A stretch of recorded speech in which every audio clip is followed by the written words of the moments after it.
Hello, my name is Charlie Duncan and welcome to Viking Daily.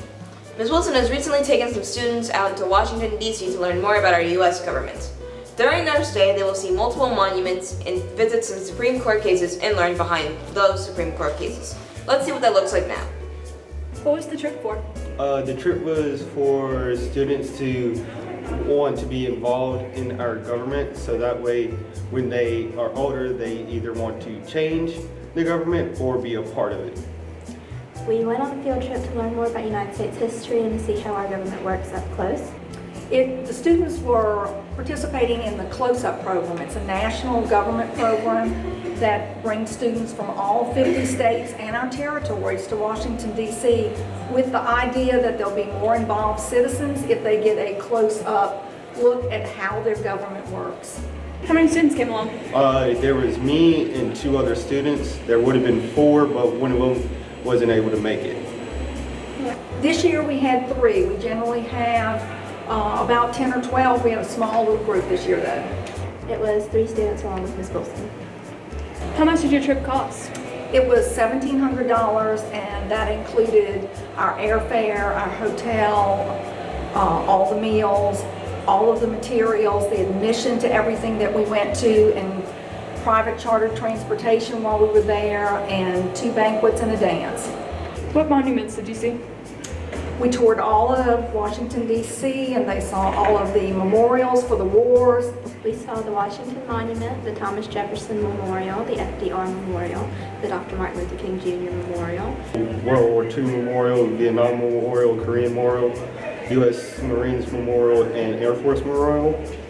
Those are all the monuments we saw. What was the best part of your trip? Well, my favorite part of the trip was Ms. Wilson got us a tour of the White House on our Capitol Hill Day. So we got to see the inside of the White House, the different rooms, learn how they were refurbished, and learn their history. We went and toured the White House, which was cool because you get to see all the rooms that they use, which you didn't really get to see the whole White House because they had some of the areas closed off, but it was cool to see what all was in the White House. We were able to arrange a tour of the White House this year. There's a lottery for them, and so you have to go through all of the paperwork, and then it's just the luck of the draw if you get selected. And so we had a nice surprise. A couple of weeks before we left, they let us know that we were going to get to tour the White House. Is there anything else you'd like to add?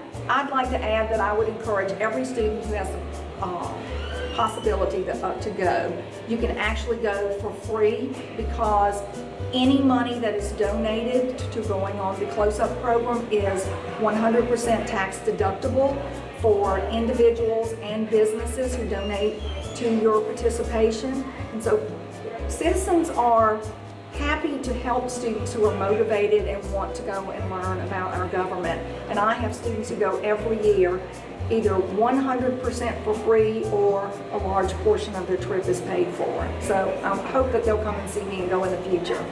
If you go, you should go to the Library of Congress because it's one of the biggest libraries in the nation, and it's got a lot of Thomas Jefferson's personal books.